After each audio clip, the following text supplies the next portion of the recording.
السلام ورحمۃ اللہ وبرکاتہ۔ الحمد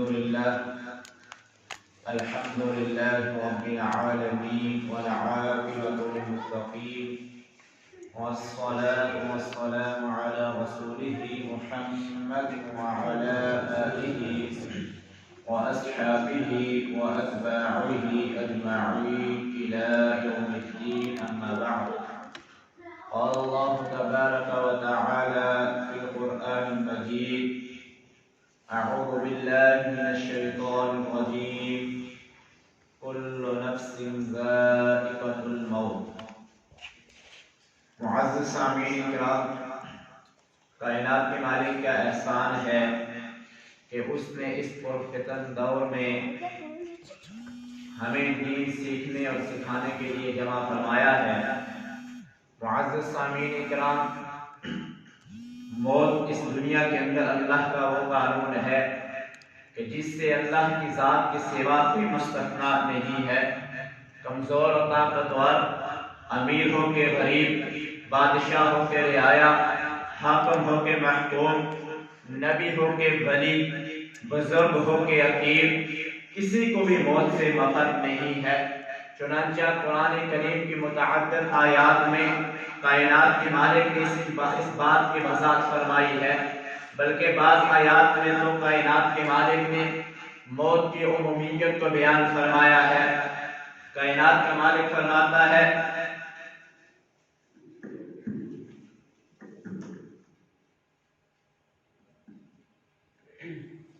کل نفس ذائقۃ الموت، ہر نفس نے موت کا ذائقہ چکھنا ہے۔ اور ایک اور موقع پہ کائنات کا مالک فرماتا ہے کل من علیہا فان، اس روئے زمین پر جو کچھ ہے سب کچھ فنا ہو جائے گا، سب کچھ ختم ہو جائے گا۔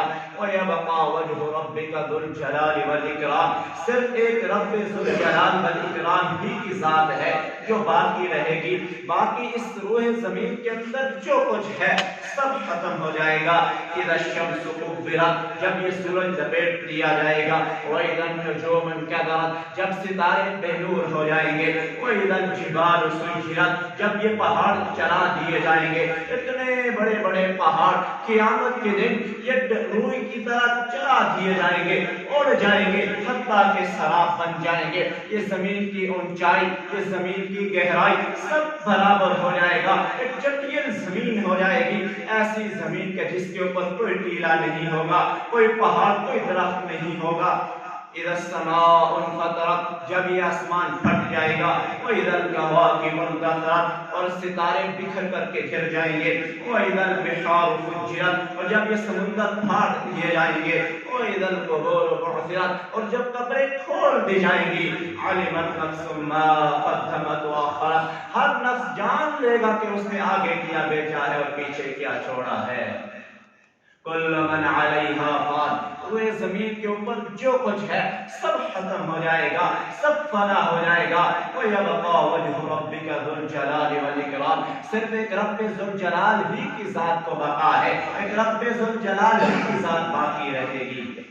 اور ایک اور موقع پہ کائنات کا مالک فرماتا ہے ثُمَّ إِنَّكُمْ بَعْدَ ذَلِكَ لَمَيِّتُونَ، اس کے بعد یقیناً تم سب مر جانے والے ہو۔ ایک وقت آئے گا کہ تم سب ختم ہو جاؤ گے۔ کائنات کے مالک نے جو تمہارے مقدر کے اندر زندگی رکھی ہے 50 سال 60 سال 70 سال یا 80 سال، یہ پورے کر جانے کے بعد تم سب مر جانے والے ہو۔ ثم انکم یوم القیامۃ تبعثون، ارے اگر مر کر کے ختم ہو جاتے، فنا ہو جاتے تو پھر تو بات ہی ختم تھی، پھر فکر کی ضرورت ہی نہیں تھی۔ لیکن ثم انکم یوم القیامۃ تبعثون، پھر قیامت کے دن بلا شبہ تم سب اٹھائے جاؤ گے۔ اور ایک اور موقع میں کائنات کا مالک فرماتا ہے حتی اذا جاء احدکم الموت، یہاں تک کہ جب تم میں سے کسی ایک کی موت کا وقت آ جاتا ہے، یہاں تک کہ جب تم میں سے کسی ایک کو موت آ پہنچتی ہے، توفته رسلنا، ہمارے بھیجے ہوئے فرشتے اس کی روح کو قبض کر لیتے ہیں، وهم لا يفرطون، اور وہ ذرا برابر کوتاہی نہیں کرتے۔ ارے میرے بھائیو، فرشتے یہ نہیں دیکھتے کہ یہ ماں ہے، اس کے چھوٹے چھوٹے بچے یتیم رہ جائیں گے، یہ باپ ہے، اس کے چھوٹے چھوٹے بچے یتیم رہ جائیں گے، بے سہارا رہ جائیں گے، زمانے کمر کی ٹھوکریں کھائیں گے. فرشتے یہ نہیں دیکھتے کہ یہ اس کے بوڑھے باپ ہیں, بڑی امید کے ساتھ اس نے اپنی اولاد کو پالا ہے. وَهُمْ لَا يُفَرِّطُونَ, فرشتے ذرا برابر کوتاہی نہیں کرتے, وہ روح کو قبض کر کے لے جاتے ہیں. اور معزز سامعین کرام, کسی بھی انسان کو موت کا وقت معلوم نہیں ہے, اور نہ اسے یہ پتا ہے کہ یہ موت کہاں پر آئے گی. اپنی موت کے مقررہ وقت پر کوئی جہاں بھی ہوگا, جس حالت کے اندر ہوگا, اس کو موت آ دبوچے گی. وَمَا تَدْرِي نَفْسٌ بِأَيِّ أَرْضٍ تَمُوتُ, کسی نفس کو یہ معلوم نہیں ہے کہ اس کی موت کس زمین کے اوپر آئے گی. یعنی کسی کو کچھ معلوم نہیں ہے کہ اسے موت کہاں پر آئے گی, گھر میں آئے گی یا گھر سے باہر آئے گی, اپنے وطن میں آئے گی یا دیار غیر میں آئے گی, جوانی میں آئے گی یا بڑھاپے میں آئے گی, اپنی خواہشات اور آرزوؤں کو مکمل کرنے کے بعد آئے گی یا پہلے آئے گی, کسی کو کچھ پتا نہیں ہے. اَيْنَمَا تَكُونُوا يُدْرِكْكُمُ الْمَوْتُ وَلَوْ كُنْتُمْ فِي بُرُوجٍ مُشَيَّدَةٍ, ارے تم جہاں کہیں بھی ہوگے تمہیں موت آ دبوچے گی, تمہیں موت آ پکڑے گی. وَلَوْ كُنْتُمْ فِي بُرُوجٍ مُشَيَّدَةٍ, اگر چاہے کہ تم مضبوط قلعوں کے اندر اپنے آپ کو محفوظ کر لو, اگر چاہے کہ تم حفظان صحت کے حصولوں کے مطابق اپنی زندگی گزارو, اگر چاہے کہ تم ہر روز حفظان صحت کے حصولوں کے مطابق غذا کو استعمال کرو, لیکن جب موت کا وقت آئے گا تو تمہیں موت آ پہنچے گی. اور ایک اور موقع پہ کائنات کے مالک فرماتا ہے, قُلْ إِنَّ الْمَوْتَ الَّذِي تَفِرُّونَ مِنْهُ, ارے جس موت سے تم بھاگے بھاگے پھرتے ہو, جس موت سے تم راہ فرار اختیار کرتے ہو, فَإِنَّهُ مُلَاقِيكُمْ, وہ تمہیں ضرور آ کر کے پہنچے گی, وہ تم سے ضرور آ کر کے ملاقات کرے گی. ثُمَّ تُرَدُّونَ إِلَىٰ عَالِمِ الْغَيْبِ وَالشَّهَادَةِ, پھر تم اس ذات کی طرف لوٹائے جاؤ گے جو غیر کا اور ظاہر کا علم جاننے والی ہے. فَيُنَبِّئُكُم بِمَا كُنتُمْ تَعْمَلُونَ, پھر سب کچھ تمہیں بتا دیا جائے گا جو تم کرتے رہے ہو. اس دنیا کی زندگی کے اندر جو کچھ تم کرتے رہے ہو, سن بلوغت سے لے کر کے آخری دم تک, مرتے دم تک کی پوری زندگی کا حساب حضرت انسان کے سامنے آ جائے گا. وَيُنَبِّئُكُم بِمَا كُنتُمْ تَعْمَلُونَ, جو تم نے تنہائی کے اندر گناہ کیے, جو تم نے چھوٹی سے چھوٹی نیکی کی یا چھوٹے سے چھوٹا گناہ کیا, وَيُنَبِّئُكُم بِمَا كُنتُمْ تَعْمَلُونَ, پھر تمہیں سب کچھ وہاں پر بتا دیا جائے گا. قُلْ إِنَّ الْمَوْتَ الَّذِي تَفِرُّونَ مِنْهُ, ارے میرے بھائیو, جب کسی کی موت کا وقت آ جاتا ہے پھر وہ راہ فرار نہیں اختیار کر سکتا, موت اسے آ دبوچتی ہے. وَلَن يُؤَخِّرَ اللَّهُ نَفْسًا إِذَا جَاءَ أَجَلُهَا, جب جس کا وقت مقررہ آ جاتا ہے تو پھر اللہ تعالیٰ اسے کبھی بھی مہلت نہیں دیتا. معزز سامعین کرام, صرف ایک واقعہ آپ سامعین کے سامنے گوش گزار کرنا چاہتا ہوں. ماضی قریب کی بات ہے, آپ میں سے شاید کہ اکثر بھائی اس واقعے سے واقف ہوں. صرف عبرت کے لیے کہ وَلَن يُؤَخِّرَ اللَّهُ نَفْسًا إِذَا جَاءَ أَجَلُهَا, کہ جب جس کا وقت مقررہ آتا ہے تو پھر اللہ تعالیٰ اسے مہلت نہیں دیتے. 29 اگست 1958 کو امریکی ریاست انڈیانا کے اندر ایک بچے نے آنکھ کھولی. ماں باپ نے اس کا نام مائیکل جوزف جیکسن رکھا. وہ جب بڑا ہوا, 5 سال کی عمر کو پہنچا, اس کو میوزک سے پیار ہوا. اس نے اتنی محنت کی کہ دیکھتے دیکھتے وہ امیر ہو گیا, شہرت کی بلندیوں کو پہنچنے لگا.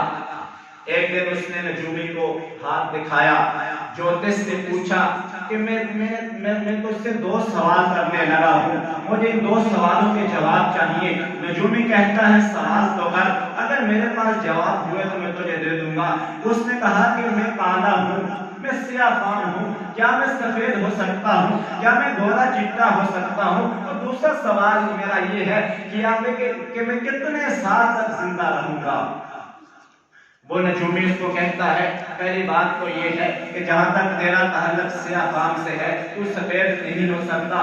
جیسے تجھے پیدا کیا گیا ہے اسی طرح تو رہے گا. اور دوسری بات یہ ہے کہ زیادہ سے زیادہ 60-70 سال تک ہی کوئی بندہ زندہ رہتا ہے, یا زیادہ سے زیادہ 100 سال تک کوئی بندہ زندہ رہے گا. اس کے بعد بندہ ختم ہو جاتا ہے. اور جوزف کی یہ بات سن کر کے کہتا لگاتا ہے اور کہتا ہے کہ میں تجھے جھوٹا ثابت کروں گا, میں اپنی رنگت کو بھی گورا کروں گا اور میں 150 سال تک زندہ رہوں گا.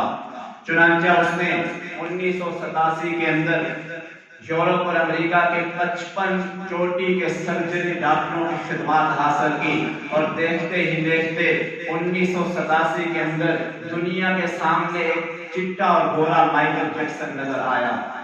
1987 کے اندر اس نے اپنی ایک بٹ نام کی ایک اس نے ٹریلر ریلیز کیا، جس نے دیکھتے ہی دیکھتے 3 کروڑ کاپیاں اس کی فروخت ہوئی۔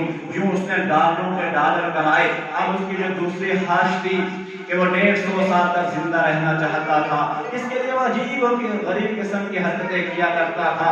رات کو جب وہ سوتا تھا تو ایک ٹینٹ میں سوتا تھا، جراثیم کش ادویات، جراثیم کش سپرے وہ چھڑکاؤ کیا کرتا تھا، اور باقاعدہ طور پر 12 ڈاکٹروں کی ٹیم ہر وقت اس کے ساتھ موجود ہوتی۔ ہر روز اس کی غذا کا لیبارٹری کے اندر ٹیسٹ کیا جاتا، پھر وہ غذا کھاتا، ہر روز اس کو ورزش کرائی جاتی۔ جب وہ لوگوں سے مسافہ کرتا تو ہاتھ کے اوپر دستانے پہن کر کے مسافہ کرتا، اور ہر روز ڈاکٹر اس کا چیک اپ کرتے، ایک ایک اعضاء کا چیک اپ کرتے، اور اس کے مطابق وہ غذا تجویز کرتے۔ اور اس سے آگے چلیے، اس نے ایک منتخب قسم کے لوگوں کی جماعت بنائی ہوئی تھی، جو وقت آنے پر اس کو گردے ڈونیٹ کر سکیں، وقت آنے پر اس کو دل و دماغ اور جگر اور آنکھیں ڈونیٹ کر سکیں، اور ان کا سارا خرچہ وہ برداشت کر رہا تھا۔ یوں وہ بے خوف و خطر زندگی گزار رہا تھا، اور اسے امید تھی کہ وہ 150 سال تک زندہ رہے گا۔ لیکن پھر وَلَن يُؤَخِّرَ اللَّهُ نَفْسًا إِذَا جَاءَ أَجَلُهَا 25 جون 2009 کی رات آتی ہے کہ اچانک اس کا سانس پھولتا ہے۔ ڈاکٹر سارے کے سارے ڈاکٹر اس کے گھر پر جمع ہو جاتے ہیں، آخر اس کو اسپتال پر لے کر کے چلے جاتے ہیں۔ راستے ہی میں جو شخص 150 سال کی زندگی جینے کے لیے ساری پلانیں کر رہا تھا، وہ محض 50 سال کی عمر میں محض 30 منٹ کے اندر اس دنیا فانی سے رخصت ہو گیا۔ وَلَن يُؤَخِّرَ اللَّهُ نَفْسًا إِذَا جَاءَ أَجَلُهَا۔ ارے جب جس کا وقت مقررہ آتا ہے تو پھر اللہ تعالیٰ اسے ہرگز مہلت نہیں دیتے۔ اور معزز سامعین کرام، موت نے تو انبیاء و رسول کو بھی اپنی لپٹ میں لیا ہے۔ حضرت آدم علیہ السلام سے لے کر کے جتنے بھی برگزیدہ پیغمبر آئے ہیں محمد رسول اللہ صلی اللہ علیہ وسلم تک، سوائے حضرت عیسیٰ علیہ السلام کے کہ کائنات کے مالک نے ان کو زندہ آسمانوں کے اوپر اٹھا لیا ہے۔ پھر ایک وقت آئے گا وہ نیچے زمین کے اوپر تشریف لے کر کے آئیں گے، پھر ان کو بھی موت کا ذائقہ چکھنا پڑے گا۔ تمام انبیاء کرام کو موت کا ذائقہ چکھنا پڑا۔ تمام انبیاء کرام اللہ کے حکم سے اس دنیا سے رخصت ہو چکے ہیں۔ ابو ہریرہ حدیث کو روایت کرتے ہیں کہ موت کے فرشتے کو حضرت موسیٰ علیہ السلام کی طرف بھیجا گیا، چنانچہ جب ان کے پاس گیا موسیٰ علیہ السلام نے اس کو تھپڑ رسید کر دیا، جس سے اس کی ایک آنکھ ضائع ہو گئی۔ وہ فرشتہ واپس اللہ کے پاس جا کر کے کہتا ہے کہ اللہ تو نے مجھے اس بندے کی طرف بھیجا ہے جو موت کا خواہشمند ہی نہیں ہے۔ میرے اللہ نے اس کی آنکھ کو درست کیا اور کہا کہ جا کر کے موسیٰ سے کہہ دے کہ وہ ایک بیل کی پیٹھ پر اپنا ہاتھ رکھے، جتنے بار اس کے ہاتھ کے نیچے آئیں گے ہر ایک بار کے بدلے 1 سال مزید ہے۔ موسیٰ علیہ السلام نے کہا میرے اللہ، اس کے بعد کیا؟ اللہ نے کہا موت۔ موسیٰ علیہ السلام نے کہا پھر تو موت ابھی منظور ہے۔ میرے بھائی، اگر کسی کو 100 سال کی زندگی عطا کر دی جائے، کسی کو 1000 سال کی زندگی عطا کر دی جائے، کسی کو 2000 سال کی زندگی عطا کر دی جائے، آخر موت ہے، آخر موت ہے۔ اور میرے نبی اس دنیا سے رخصت ہوئے ہیں۔ کائنات کا مالک فرماتا ہے انک میت و انہم میتون، پیارے حبیب یقیناً آپ بھی مر جائیں گے اور ان سب کو بھی موت آ جائے گی۔ اس سے اگلے مقام پر کائنات کا مالک فرماتا ہے وما جعلنا لبشر من قبلک الخلد، اے پیارے حبیب ہم نے آپ سے پہلے کسی بھی انسان کو ہمیشگی عطا نہیں کی۔ افإن مت فهم الخالدون، کیا اگر آپ مر گئے تو یہ لوگ زندہ رہیں گے؟ نہیں پیارے حبیب، آپ کو بھی موت کا ذائقہ چکھنا ہے اور یہ سب بھی ختم ہو جائیں گے۔ معزز سامعین کرام، توجہ آپ کی میری طرف ہونی چاہیے، نگاہیں آپ کی میری طرف ہونی چاہیے۔ اب میں آپ کے سامنے آپ کے پیارے پیغمبر محمد رسول اللہ صلی اللہ علیہ وسلم کی زندگی کے آخری لمحات، زندگی کے آخری ایام تذکرہ کرنے لگا ہوں کہ کس طرح میرے نبی سفر آخرت پر رخصت ہوئے۔ 29 سفر ہے، 11 ہجری ہے، بروز سوموار ہے۔ میرے نبی بقیع قبرستان کے اندر جنازے میں تشریف لے کر کے جاتے ہیں، واپسی پر درد سر شروع ہو جاتا ہے اور حرارت اتنی تیز ہو جاتی ہے کہ سر کے اوپر بندھی ہوئی پٹی کے اوپر سے محسوس کی جانے لگتی ہے۔ یوں اس مرض کا آغاز ہوتا ہے جس مرض کے اندر میرے نبی وفات پاتے ہیں۔ مرض کی کل مدت 13 یا 14 دن ہے اور حالت مرض میں 11 دن تک میرے نبی نے نماز پڑھائی ہے۔ آخری ہفتہ میرے نبی کی طبیعت روز بروز کمزور ہوتی جا رہی تھی۔ اس دوران میرے نبی اپنی ازواج مطہرات سے پوچھتے رہتے تھے کہ میں کل کہاں رہوں گا، میں کل کہاں رہوں گا۔ اس سے جو آپ کا مقصود تھا ازواج مطہرات اسے سمجھ گئی اور پھر آپ کو اجازت دے دی کہ آپ جہاں کہیں وہاں رہیں۔ تو پھر میرے نبی نے انتخاب کیا تو حجرہ عائشہ کا کیا۔ منتقل ہوتے وقت حضرت فضل بن عباس اور علی بن ابی طالب کا سہارا لے کر کے درمیان میں چل رہے تھے۔ اس دوران میرے نبی کے سر کے اوپر پٹی بندھی ہوئی تھی، پاؤں زمین کے اوپر کھسک رہے تھے۔ اسی حالت کے اندر میرے نبی حجرہ عائشہ میں منتقل ہوئے اور یوں اپنی زندگی کا آخری ہفتہ حجرہ عائشہ میں گزارا۔ وفات سے 5 دن پہلے بروز بدھ کو میرے نبی کی جسم کی حرارت میں مزید شدت آ گئی، جس کی وجہ سے تکلیف بڑھ گئی اور غشی طاری ہو گئی۔ میرے نبی نے فرمایا مجھ پر مختلف کنووں کے 7 مشکیزیں پانی بہو۔ چنانچہ میرے نبی کو ایک لگن کے اندر بٹھا دیا گیا اور اتنا پانی بہایا گیا کہ میرے نبی بس بس کہنے لگے۔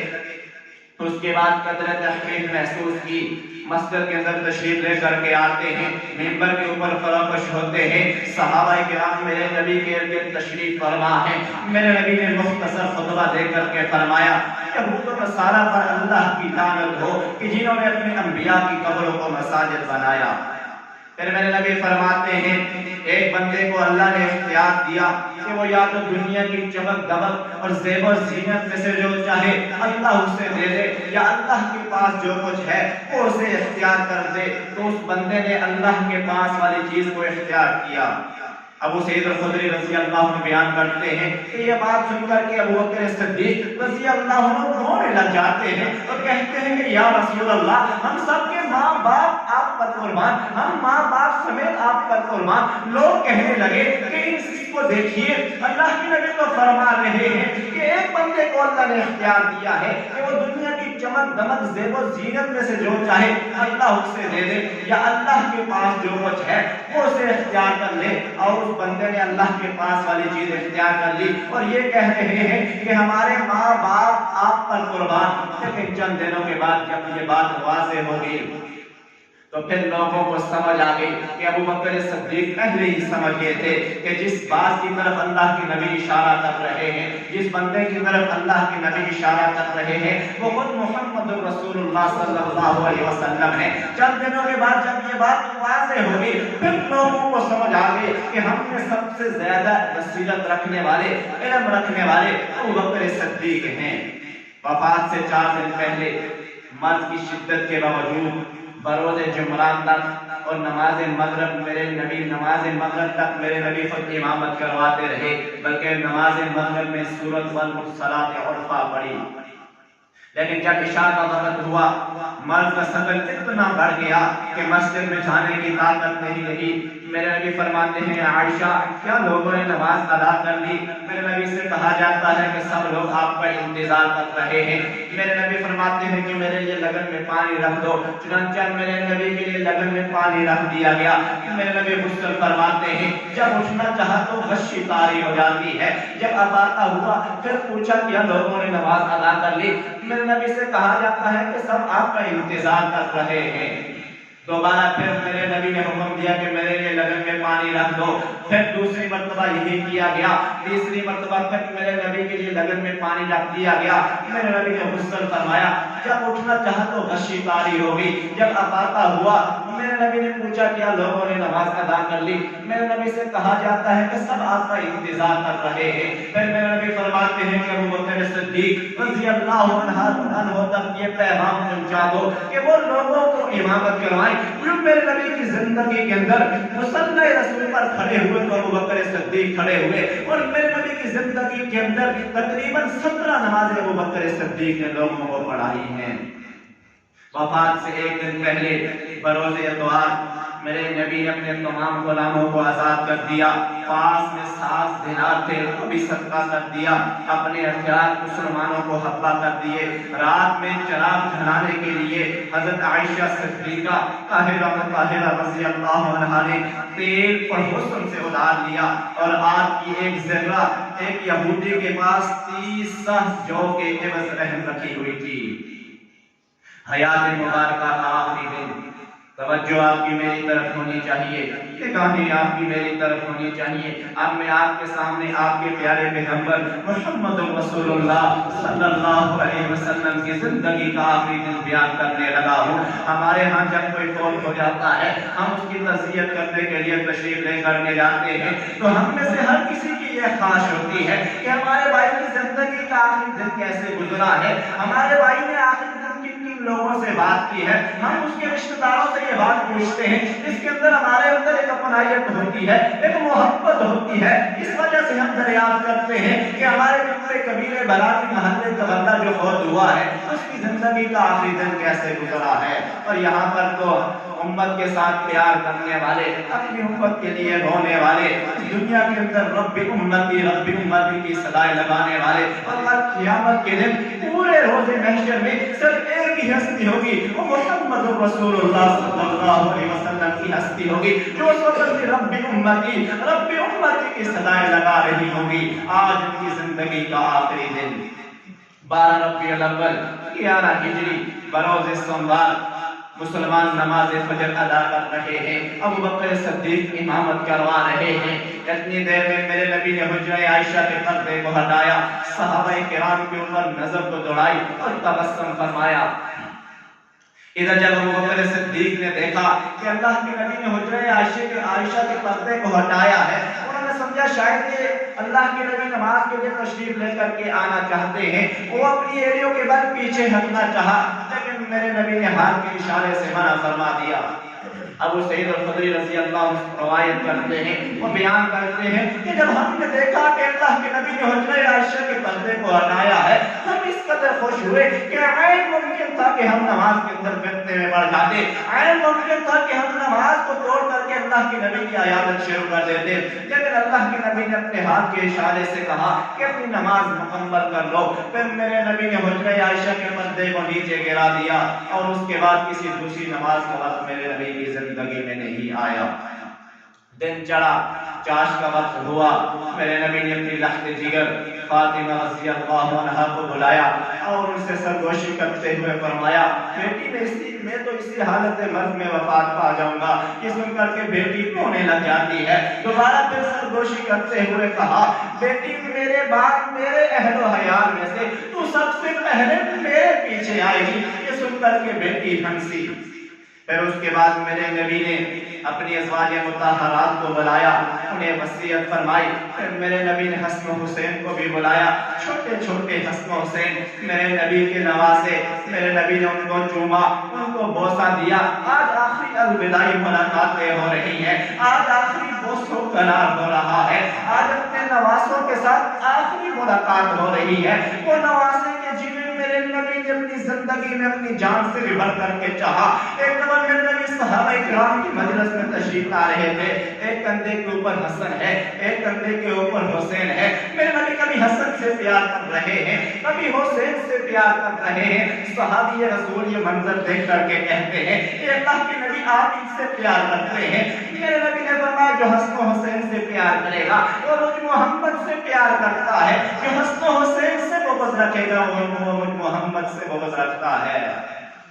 ایک موقع پہ میرے نبی نے ارشاد فرمایا تھا، الحسین منی وانا من الحسین، حسین مجھ سے ہے اور میں حسین سے ہوں۔ ایک موقع پہ میرے نبی نے ارشاد فرمایا تھا، اللہم انی احبہما فاحبہما، اے اللہ میں ان دونوں سے پیار کرتا ہوں، اے اللہ میں ان دونوں سے محبت کرتا ہوں، تو بھی ان سے محبت فرما، اور جو ان سے محبت کرے تو اس سے محبت فرما۔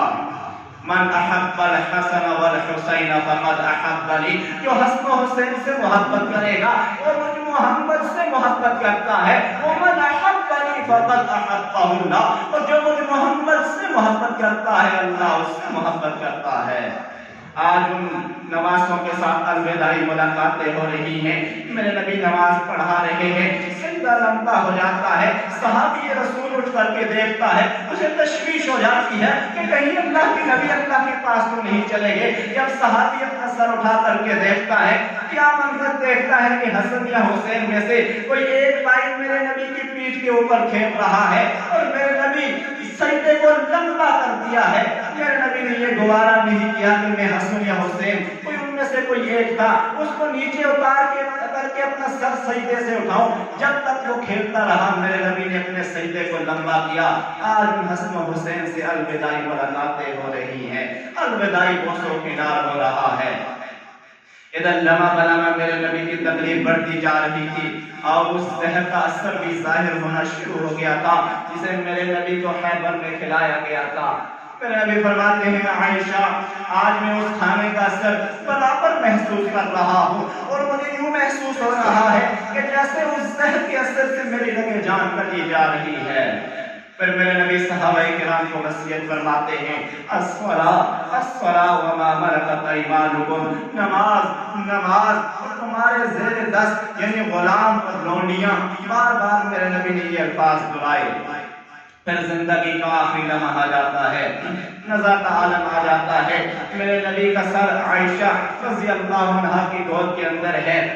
اتنے میں عبد الرحمن بن ابی بکر جو کہ حضرت عائشہ کے بھائی ہیں حجرہ عائشہ میں داخل ہوتے ہیں، ان کے ہاتھ کے اندر تازہ مسواک ہے۔ میرے نبی مسواک کی طرف دیکھنا شروع ہو جاتے ہیں، اما عائشہ سمجھ جاتی ہے، انہوں نے اپنے بھائی عبد الرحمن بن ابی بکر سے وہ مسواک لیا اور اسے اپنے منہ کے اندر ڈالا، نرم کیا، پھر میرے نبی کو پیش کیا۔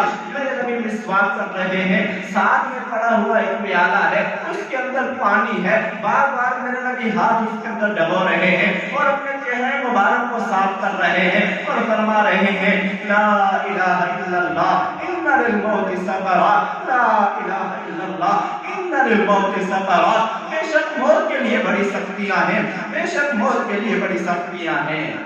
پھر میرے نبی کی نگاہیں آسمانوں کی طرف اٹھنا شروع ہو جاتی ہیں، اونٹوں کے اوپر جنبش ہوتی ہے، اما عائشہ رضی اللہ عنہا پام لگاتی ہے۔ میرے اور آپ کے پیارے پیغمبر محمد رسول اللہ صلی اللہ علیہ وسلم کی زندگی کے آخری کلمات جو ہر ایک امتی کو یاد ہونے چاہیے، محبت رسول کے اندر یاد ہونے چاہیے کہ میرے نبی کی زندگی کے آخری کلمات کیا تھے؟ مع الذين أنعمت عليهم من النبيين والصديقين والشهداء والصالحين اللهم اغفر لي وارحمني والحقني بالرفيق الاعلى والحقني بالرفيق الاعلى والحقني بالرفيق الاعلى۔ یوں میرے نبی اپنے اللہ کے پاس چلے جاتے ہیں، نگاہیں آسمانوں کی طرف بلند ہو جاتی ہیں اور ہاتھ زمین کے اوپر ڈھیلے پڑ جاتے ہیں۔ ارے میرے بھائیو آپ تصور کیجئے کہ یہ خبر صحابہ کرام سن کر کے ان کے اوپر کیا گزری ہوگی۔ تخیلات کی زندگی کے اندر سوچئے، ذرا مشاہدہ تو کیجئے کہ ہمارے ہاں جب کوئی فوت ہو جاتا ہے، اگر کسی کا باپ فوت ہو جاتا ہے تو اس کے بیٹے سے آپ اس کیفیت کو معلوم کیجئے کہ اس کی کیا کیفیت ہو جاتی ہے۔ بندہ غم کے اندر اس قدر ڈوب جاتا ہے۔ وہاں پر تو سارے صحابہ میرے نبی کی جان کے ساتھ تھے، میرے نبی کے اوپر اپنی جانوں کو قربان کرنے والے صحابہ، میرے نبی کے وفادار صحابہ، میرے نبی کے حبدار صحابہ، سارے کے سارے صحابہ اپنی جان سے بھی بڑھ کر کے اپنے اہل و حیات اپنے قبیلے برادری حتیٰ کہ اپنی جان سے بھی بڑھ کر کے پیار کرنے والے تھے۔ ان کے اوپر کیا گزری ہوگی؟ عمر فاروق رضی اللہ عنہ جیسے بہادر صحابی اپنا ہوش کھو بیٹھتے ہیں، وہ تلوار لے کر کے کھڑے ہو جاتے ہیں، کہتے ہیں کہ آج اگر کسی نے کہا کہ محمد فوت ہو چکے ہیں میں اس کو قتل کر دوں گا، محمد کو اللہ کے کے پاس گئے ہیں، جس طرح موسیٰ علیہ السلام اللہ کے پاس گئے تھے، واپس آ گئے تھے، اسی طرح جو ہے محمد صلی اللہ علیہ وسلم بھی واپس آ جائیں گے۔ اتنے دیر میں صح کے اندر ابوبکر صدیق اپنے مکان کے اندر تھے، کسی نے جا کر کے بتایا کہ وہاں پر تو آپ کے یار غار محمد رسول اللہ صلی اللہ علیہ وسلم فوت ہو چکے ہیں۔ ابوبکر صدیق گھوڑے کے اوپر بیٹھتے ہیں اور اتر کر کے بغیر کسی سے بات کی حجرہ عائشہ میں داخل ہوتے ہیں۔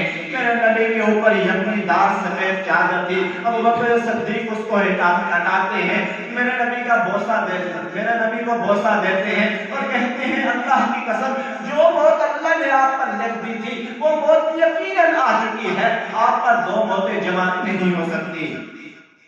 اس کے بعد ابوبکر صدیق باہر تشریف لاتے ہیں، عمر کو سمجھاتے ہیں لیکن عمر کو سمجھ نہیں آ رہی۔ پھر ابوبکر صدیق لوگوں کو اپنی طرف متوجہ کرتے ہیں، خطبہ دے کر کے فرماتے ہیں اما بعد من کان منکم یعبد محمدا فإن محمدا قد مات۔ اما بعد سن لو کہ جو محمد کی عبادت کیا کرتا تھا، جو محمد کی اطاعت کیا کرتا تھا، وہ جان لے کہ محمد صلی اللہ علیہ وسلم فوت ہو چکے ہیں۔ ومن کان منکم یعبد اللہ فإن اللہ حی لا یموت، اور جو اللہ کی عبادت کیا کرتا تھا وہ جان لے کہ اللہ زندہ ہے، اللہ کو کبھی موت نہیں آئے گی۔ اس کے بعد ابوبکر صدیق قرآن مجید کی آیت پڑھتے ہیں وما محمد الا رسول قد خلت من قبلہ الرسل۔ جب یہ آیت صحابہ کرام سنتے ہیں انہیں یقین ہو جاتا ہے، جب یہ آیت عمر فاروق سنتے ہیں انہیں یقین ہو جاتا ہے، وہ کہنے لگے کہ جب ابوبکر صدیق نے یہ آیت پڑھی مجھے تو یوں محسوس ہوا کہ آج ہی یہ آیت نازل ہوئی ہے۔ سارے صحابہ کرام کو یقین ہو جاتا ہے کہ اللہ کے نبی فوت ہو چکے ہیں۔ غم کا عالم ہے، سارے صحابہ کرام رو رہے ہیں، اس قدر غم کا عالم ہے، اس قدر غم کا عالم ہے کہ ہم تصور بھی نہیں کر سکتے۔ خیر و سنوار کا دن گزر گیا، آگے منگل کی رات داخل ہوگی، منگل کی رات بھی گزر گئی، اگلے دن منگل والے دن میرے نبی کو غسل دیا گیا، انہیں کپڑوں کے اندر غسل دیا گیا، اور اس کے بعد 10 صحابہ کرام حجرہ عائشہ میں داخل ہوتے اور اللہ کے نبی کا جنازہ پڑھتے۔ اللہ کے نبی کے جنازے کی کسی بھی صحابی نے امامت نہیں کرائی، 10 صحابہ کرام حجرہ عائشہ میں داخل ہوتے اور اللہ کے نبی کے اوپر درود و سلام پڑھ کے اللہ کے نبی کی جنازہ پڑھ کے واپس چلے جاتے۔ پھر جب قبر کی باری آئی ابوبکر صدیق فرماتے ہیں کہ میں نے اللہ کے نبی سے سنا ہے کہ جہاں پر انبیاء فوت ہوتے ہیں وہیں پر ان کی قبر کی جاتی ہے، چنانچہ ان کے بستر کو ہٹایا جاتا ہے اور اس کے نیچے ان کی قبر کو تیار کیا جاتا ہے، اور پھر منگل کا دن گزر جاتا ہے، بدھ کی رات شروع ہوتی ہے۔ وہ صحابہ کرام ہمدرد کے ساتھ اللہ کے نبی کو اس لحد کے اندر اتار دیتے ہیں۔ انا للہ و انا الیہ راجعون، لو قال فی الدنیا بقاء لما مات خیر المرسلین محمد۔ ارے میرے بھائی، دنیا کے اندر اگر کسی کے لیے بقا ہوتی تو محمد رسول اللہ صلی اللہ علیہ وسلم کبھی دنیا سے رخصت نہ ہوتے، لیکن میرے بھائیوں وہ بھی رخصت ہو چکے ہیں۔ آخر موت ہے، آخر موت ہے میرے بھائیو، آخر موت ہے۔ خاموش قبرستان، آپ قبرستان ضرور جایا کریں، آپ کی سٹی کا جو بڑا قبرستان ہے وہاں آپ ضرور چکر لگایا کریں۔ خاموش قبرستان ایسے لوگوں سے بھرا پڑا ہے جو یہ سوچا کرتے تھے کہ اگر میں نہ ہوا تو میرے کنبے قبیلے برادری، اگر میں نہ ہوا تو میرے گھر بار کا نظام نہیں چلے گا۔ سب کچھ چل رہا ہے، سب کچھ چل رہا ہے، بڑی بے وفا دنیا ہے۔ اگر آج میری روح نکل جائے، اگر آج میں مر جاؤں تو میرے بچے مجھے ایک دن کے لیے بھی گھر میں رکھنے کے لیے تیار نہیں ہوتے، میرے کنبے قبیلے برادری والے مجھے 2 دن کے لیے بھی اپنے پاس رکھنے کے لیے تیار نہیں ہوتے۔ سب کہتے ہیں کہ جلدی کرو، لوگ انتظار کر رہے ہیں، لوگوں نے جنازہ پڑھ کر کے جانا ہے، کھانا انتظار کر رہا ہے، لوگوں کو کھانا کھلانا ہے۔ بڑی بے وفا دنیا ہے میرے بھائیو، بڑی بے وفا دنیا ہے۔ اسی دنیا کے لیے، انہی بیٹوں کے لیے، اسی کنبے قبیلے برادری کے لیے ہم اللہ کو ناراض کر بیٹھے ہیں، ہم اللہ سے بے وفائی کر بیٹھے ہیں، اس اللہ سے بے وفائی کر بیٹھے ہیں جو اللہ قبر میں بھی ہمیں کام آئے گا، روز محشر بھی ہمیں کام آئے گا، اور ہمیں جہنم سے بچا کر جنت سے بھی وہی لے جائے گا۔ اس اللہ سے ہم بے وفائی کر بیٹھے ہیں، اس اللہ سے ہم بے وفائی کر بیٹھے ہیں۔ ابھی تو میرا اللہ منتظر ہے، میرے بھائیو ابھی ہمارے پاس وقت ہے. 100 سال پہلے آپ کے اس محلے میں کتنے لوگ آباد تھے. انہوں نے بھی بچپن گزارا ہوا ہوگا, انہوں نے بھی لڑکپن گزارا ہوا ہوگا, انہوں نے بھی جوانی گزاری ہوگی, انہوں نے بھی شادی کی ہوگی, انہوں نے بھی مال مویشی رکھے ہوئے ہوں گے, ان کے بھی بال بچے ہوئے ہوں گے. لیکن آج ختم ہو چکے ہیں, نام و نشان ہی مٹ چکا ہے. 100 سال کے بعد ہم میں سے بھی کوئی نہیں ہوگا الا ماشاء اللہ. آج کل تو اچانک اموات عام ہو چکی ہے. آج کل ہم سنتے آ رہے ہیں اور عجیب منظر ہے. تعجب ہوتا ہے کہ حضرت انسان کے اوپر کہ کئی جنازے اس نے اپنے کندھوں کے اوپر اٹھائے, کئی اعلانات اس نے اپنے کانوں سے سنے, کئی جنازے اس نے قبر کے اندر اتارے, کئی جنازے وہ پڑھ چکا ہے. اس کے باوجود غفلت کے اندر زندگی گزار رہا ہے. اس کے باوجود اپنی موت کو بھول چکا ہے. اے میرے بھائی ابھی ہمارے پاس وقت ہے, ابھی تو میرا اللہ منتظر ہے, ابھی تو میرا اللہ منتظر ہے. قل یا عبادی الذین اسرفوا علی انفسہم لا تقنطوا من رحمت اللہ ان اللہ یغفر الذنوب جميعا. میرے پیارے حبیب, میرے ان بندوں سے کہہ دیجئے کہ جنہوں نے گناہ کر کر کے اپنی جانوں کے اوپر ظلم کیے ہیں, لا تقنطوا من رحمت اللہ, وہ اللہ کی رحمت سے نا امید نہ ہو. ان اللہ یغفر الذنوب جميعا, اللہ کی ذات تو سب کے سب گناہوں کو معاف کر دیتی ہے. اور اس سے آگے کس خوبصورت انداز میں کائنات کا مالک آپ سے مخاطب ہے, وَمَن يَعْمَلْ سُوءًا أَوْ يَظْلِمْ نَفْسَهُ. اگر کسی سے کوئی برائی ہو گئی ہے یا کسی نے اپنی جانوں کے اوپر ظلم کر لیا ہے, ثُمَّ يَسْتَغْفِرِ اللَّهَ, پھر اللہ تعالیٰ سے معافی مانگ کر کے دیکھ لے, يَجِدِ اللَّهَ غَفُورًا رَحِيمًا, وہ اللہ کو بہت زیادہ معاف کرنے والا اور رحم کرنے والا پائے گا. ابھی تو میرا اللہ آپ کا منتظر ہے, ابھی تو میرا اللہ انسانوں کا منتظر ہے کہ وہ آ کر کے معافی تو مانگ کر کے دیکھ لیں. ثم یجد اللہ ثم یستغفر اللہ یجد اللہ غفورا رحیما, اللہ کو نہایت مہربان اور نہایت بخشنے والا پائیں گے. میرے بھائیو ابھی خشیت الہی کے اندر آنکھوں سے ایک قطرہ نکلا ہوا آنسو کا, اس کے اللہ کے ہاں بڑی قدر و قیمت ہے. سارے گناہ اللہ معاف کر دیتا ہے. لیکن اگر ہم یوں ہی اپنی منمانی کی زندگی گزارتے ہوئے, اگر یوں ہی ہم نماز کو چھوڑتے ہوئے, اگر یوں ہی ہم حلال حرام کی تمیز نہ کرتے ہوئے, اگر یوں ہی ہم اللہ کی نافرمانی کرتے ہوئے مر گئے, تو پھر کل قیامت کے دن ہم اتنے آنسو بہائیں کہ آنسو ختم ہو جائیں, ان کی جگہ خون کے قطرے آنا شروع ہو جائے. لیکن وہاں پر میرے اللہ کو رحم نہیں آئے گا, وہاں پر بخشش نہیں ہے. ارے میرے بھائیو, پھر ہم عذاب بھی تو نہیں برداشت کر سکتے. ہم کیسے اللہ کا عذاب برداشت کریں گے؟ ہم کیوں خواب غفلت کے اندر زندگی گزار رہے ہیں, ہم کیوں بے خوف و خطر زندگی گزار رہے ہیں. ارے یہاں پر اگر ہمیں دار میں تکلیف ہو جائے, گھٹنوں میں تکلیف ہو جائے, یا جسم کے کسی اور اعضاء میں تکلیف ہو جائے, ہم فوراً ڈاکٹر کے پاس بھاگے جاتے ہیں, فوراً ڈاکٹر کے پاس چلے جاتے ہیں اور اس سے کہتے ہیں کہ مجھے انجیکشن لگا, کوئی ایسا انجیکشن لگا جس سے درد ختم ہو جائے. میرے عزیز و اقارب, میرے محلے دار, میرے رشتہ دار, میرے بیٹے میرے ارد گرد جمع ہو جاتے ہیں, بیمار بھی کرتے ہیں. اگر میں عذاب قبر کے اندر مبتلا ہو گیا تو میرے شب و روز کیسے گزریں گے؟ وہاں کون میری داد رسی کرنے کے لیے آئے گا؟ وہاں مجھے کون عذاب سے بچانے کے لیے آئے گا؟ ارے میرے بھائیو, نہ ختم ہونے والی زندگی شروع ہونے والی ہے, نہ ختم ہونے والی زندگی شروع ہونے والی ہے. ایسی زندگی کے جہاں پر وہ زندگی ختم نہیں ہوگی, پھر کل قیامت کے دن وہ اگر اللہ معاف کرے, اللہ ہم سب کو عذاب جہنم سے محفوظ فرمائے. جہنمی جب جہنم کے اندر چلے جائیں گے تو وہاں پر پھر خالدین ہمیشہ رہیں گے, ہمیشہ رہیں گے. ارے میرے نبی نے اپنی بیٹی فاطمہ سے فرمایا تھا, یا فاطمہ تو انقذی نفسک من النار, فاطمہ تم اپنے آپ کو جہنم کی آگ سے بچا لو. فإنی لا أملك لكم من اللہ شیئا, میں اللہ کے ہاں تمہارے کسی کام نہیں آؤں گا. جب کائنات کے مالک کے سب سے برگزیدہ پیغمبر اپنی لخت جگر کو فرما رہے ہیں, یا فاطمہ تو انقذی نفسک من النار, فاطمہ تم خود اپنے آپ کو جہنم کی آگ سے بچا لو, خود تیاری کر لو, تو پھر ہم کیوں بے خوف و خطر زندگی گزار رہے ہیں؟ ہم کیوں بے خوف و خطر زندگی گزار رہے ہیں؟ ہم نے تو ایک لمحے کا, ایک گھنٹے کا, ایک دن کا, ایک ہفتے کا حساب دینا ہے. روز محشر میں برپا ہونا ہے. کائنات کے مالک نے ہم سے ایک ایک لمحے کا حساب لینا ہے. میرے بھائیو ابھی وقت ہے، ابھی وقت ہے، ابھی وقت ہے. یہ خشیت الہی سے نکلے ہوئے آنسو پچھلی زندگی کے تمام گناہوں کو معاف فرما دیتے ہیں. اور پھر یہاں تک نہیں، جو شخص سچے دل سے اللہ تعالیٰ سے معافی مانگتا ہے، پچھلی زندگی کے جتنے بھی گناہ ہیں اللہ ان کو نیکیوں میں بدل دیتا ہے. اس قدر غفور الرحیم رب ابھی ہمارا منتظر ہے، ابھی ہمارا منتظر ہے. پلٹ آئیے میرے بھائی اللہ کی طرف، پلٹ آئیے اللہ کی طرف. اپنے اللہ کو راضی کر لیجئے، اپنے اللہ کو راضی کر لیجئے. ھذا ما کان عندی واللہ تعالی اعلم بالصواب. آخر دعوانا الحمد للہ.